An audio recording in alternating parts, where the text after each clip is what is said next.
Diwali to everyone celebrating the Festival of Lights today at the White House and around the world. Hello, welcome to Telugu capital TV.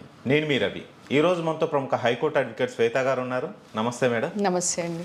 Yeah madam, Sunitha Williams గారు స్పేస్లోనే ఉన్నారు. చలో వాళ్ళు అనుకున్న టైంకి రాకుండా delay అయిపోతుంది. Sir దీనివల్ల ఎలాంటి ప్రాబ్లమ్స్ ఉంటాయి సార్? ఏంటి పరిస్థితి? ఎప్పుడు వచ్చే అవకాశం ఉంటుంది? ఇది సునీత విలియమ్స్ గారు మొన్న జూన్ 2024లో ఒక 1 వీక్ టు 10 days ట్రిప్ కోసం అని ఇంటర్నేషనల్ స్పేస్ స్టేషన్ అనేది విజిట్ చేశారు త్రూ బోయింగ్ స్టార్లింక్. అయితే వెళ్ళిన తర్వాత అక్కడ బోయింగ్లో రిటర్న్ రావడానికి మళ్ళీ ఆఫ్టర్ ఆ 10 days తర్వాత రిటర్న్ అవ్వాలి అనుకున్నప్పుడు వాళ్ళకి కొన్ని సాంకేతిక లోపాలు తలెత్తాయి వెళ్ళిన బోయింగ్లో. కొన్ని గ్లిచెస్ అనమాట. అవి ఎటువంటివి అని అంటే, ఇప్పుడు మామూలుగా మనము ఆ ఇగ్నిషన్కి ఏదైతే స్పేస్ క్రాఫ్ట్స్లో యూజ్ చేస్తామో అది హీలియం అనే ఫ్యూయల్ యూజ్ చేస్తాం. హీలియం విపరీతంగా ప్రెషరైజ్ చేసి పెడతారు. So that will work as a fuel. ఆ హీలియం గ్యాస్ లీక్ అవ్వడము, వీళ్ళు స్పేస్ వాక్ చేయాలి అనుకున్నప్పుడు గ్లోవ్స్ హెల్మెట్ అవి వేసుకున్నప్పుడు మొత్తం ఐస్ ఫామ్ అవ్వడము ఆ హీలియం గ్యాస్ లీక్ అవ్వడం వల్ల. సో అది పాసిబుల్ కాలేదు. ఏదైతే స్పేస్ వాక్ చేయాలనుకున్నారో అది జరగలేదు. ఓకే, సో అది జరగకపోవడం వల్ల ఇలా లీకేజెస్ గ్లిచెస్ ఉండడం వల్ల వాళ్ళు అక్కడే ఉండిపోయారు. వెళ్ళిన టాస్క్ ఏది అయితే అది పర్ఫామ్ చేయలేదు. అదే నాసా కూడా వెల్లడించింది ఏంటి అంటే, హీలియం గ్యాస్ లీక్ అవుతుంది. థర్స్టర్స్ అని ఉంటాయండి, కొన్ని సెట్ ఆఫ్ థర్స్టర్స్ ఉంటాయి ఆ బోయింగ్కి ట్రావెల్ చేయడానికి. దాంట్లో మొత్తం ఫ్యూయల్ నిండిపోయి ఉంటుంది. వాటిని ఫస్ట్ ఒక 4-5 థర్స్టర్స్ లీక్ అవుతూ వచ్చాయి. తర్వాత ఒకదాన్ని ఒకటి రిపేర్ చేస్తూ పోతూ ఉన్నప్పుడు ఇంకా ఆల్మోస్ట్ అన్ని పాడైపోయిన సిచ్యువేషన్లో, లీక్ అయ్యే సిచ్యువేషన్లో కనిపించాయి.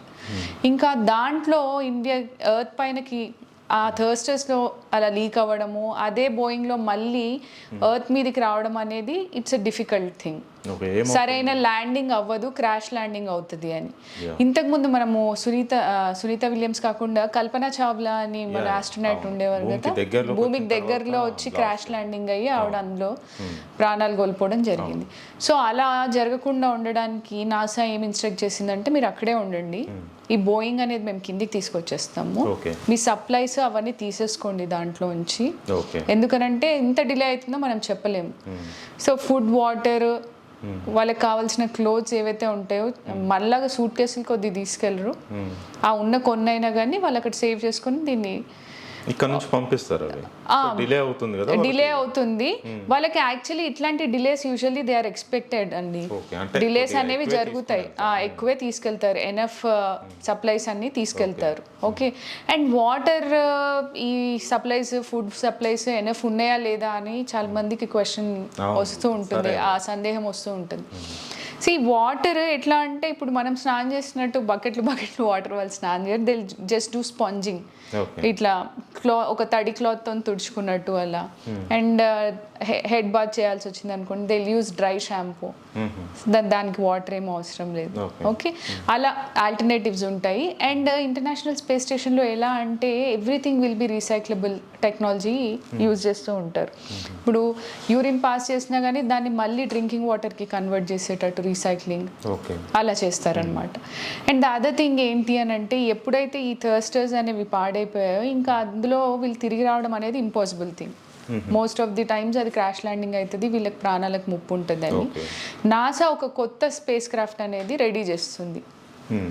Okay, usually 1 or 2 months delay అవుతుంది అనుకున్నారు, బట్ ఇప్పుడు ఉన్న పరిణామాలు చూస్తుంటే ఫిబ్రవరిలో వాళ్ళు తిరిగి రావచ్చు అంటున్నారు త్రూ స్పేస్ షిప్ ఎక్సన్.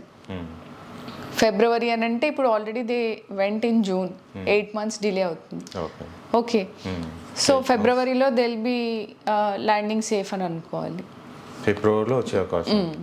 అన్ని రోజులు ఉంటే మరి ఫుడ్ అంటే సప్లై చేస్తామని చెప్పారు, బట్ హెల్త్కి సంబంధించిన ప్రాబ్లమ్స్ ఏమైనా వచ్చే అవకాశం ఉందా? యూజువల్లీ ఆస్ట్రోనాట్స్కి ఇట్లా లాంగ్ డేస్ స్టాండర్డ్ ఉన్నప్పుడు, అక్కడే ఉండిపోయినప్పుడు ఇంటర్నేషనల్ స్పేస్ స్టేషన్లో ఏమవుతుంది అని అంటే, ఆస్ట్రోనాట్ అనీమియా అని ఉంటుంది, స్పేస్ అనీమియా అని ఒకటి ఉంటుంది. స్పేస్ అనీమియా అంటే, ఇక్కడ అనీమియా అంటే ఐరన్ లెవెల్స్ లో అయిపోతూ ఉంటాయి. అక్కడ అనీమియాలో ఏంటి అని అంటే, ఈ మన బాడీలో ఉన్న ఫ్లూయిడ్స్ చాలా లో లెవెల్స్కి రావడము, వాళ్ళకి విపరీతమైన స్ట్రెస్ లెవెల్స్ పెరిగిపోవడము. ఇప్పుడు ఎర్త్ పైన అంటే గ్రావిటీ ఉంటుంది, ఓకే, బాడీలో ఇట్లా బ్లడ్ సర్క్యులేట్ అవుతూ ఉంటుంది. అక్కడ స్పేస్ స్టేషన్లో గ్రావిటీ అనేది ఉండదు. అవును. ఓకే, సో ఒక డైరెక్షన్ అనేది ఉండదన్నమాట. ఎలా అంటే ఇప్పుడు మనం ఎర్త్ పైన ఉన్నప్పుడు సర్క్యులేటరీ సిస్టమ్ ఎలా పనిచేస్తుంది అంటే దీనికి ఒక డైరెక్షన్ ఉంటుంది, పైనుంచి కిందికి బ్లడ్ రావడం, మళ్ళీ బ్లడ్ బ్రెయిన్లోంచి కిందికి రావడం, అట్లా సర్క్యులేషన్ సిస్టమ్ ఉంటుంది. సో అక్కడ వాళ్ళకి అది ల్యాక్ అవుతూ ఉంటుంది. సో వాళ్ళకి స్ట్రెస్ లెవెల్స్ అనేవి పెరుగుతూ ఉంటాయి, మొదటిది. అండ్ బాడీ మాస్ అనేది వాళ్ళు లూజ్ అవుతూ ఉంటారు. ఒంట్లో మజిల్ మాస్ ఏదైతే ఉంటుందో, కండ ఉంటుందో అది లూజ్ అవుతూ ఉంటారు, థిన్గా అయిపోతూ ఉంటారు. అదొకటి. దాని తర్వాత వాళ్ళు వచ్చిన తర్వాత కూడా బోల్డ్ అని సైడ్ ఎఫెక్ట్స్ ఉంటాయి, అన్ని రోజులు స్టాండ్ అయిపోయి ఉండడం వల్ల. ఓకే, 1 వీక్ అంటే ఏమనుకోవచ్చు, మరి ఇన్ని రోజులు డిలే అయ్యడం వల్ల ప్రాబ్లం డెఫినెట్గా ఉంటుంది. ఇంకా ఆక్సిజన్ లెవెల్స్ గురించి ఒకవేళ డౌట్ వస్తే అక్కడ ఆక్సిజన్ జనరేషన్ సిస్టమ్ ఉంటుందండి ఇంటర్నేషనల్ స్పేస్ స్టేషన్లో. సో వాళ్ళకి ఎయిర్కి ఏం లోటు ఉండదు, కానీ ఇవే అక్కడ ఐసోలేటెడ్ కండిషన్స్లో ఉంటారు కదా, ఈ ఐసోలేటెడ్ కండిషన్స్లో ఉన్నప్పుడు డెఫినెట్గా ఓవరాల్ హెల్త్ అనేది ఇంపాక్ట్ అవుతుంది. ఎంతమంది ఉండే అవకాశం దాంట్లో, ఎంతమంది ఉన్నారు?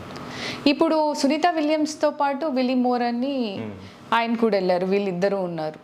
ఓకే, ఇన్ని రోజులు అందరూ దేవర్ వరీడ్ దట్ అసలు వాళ్ళు ఉన్నారా, లేకపోతే నాసా ఊరికే వీడియోస్ రిలీజ్ చేస్తుందా, వాళ్ళు అక్కడే స్టాండ్ అయి ఉన్నారా, లేకపోతే ఏమైంది, బ్రతికే ఉన్నారా లేదా అని. దివాళీ రోజు సునీత విలియమ్స్ గారు ఒక వీడియో రిలీజ్ చేశారు, happy Diwali all over world అని, టు ప్రెసిడెంట్ అక్కడ సెలబ్రేట్ చేసుకుంటున్న వాళ్ళు.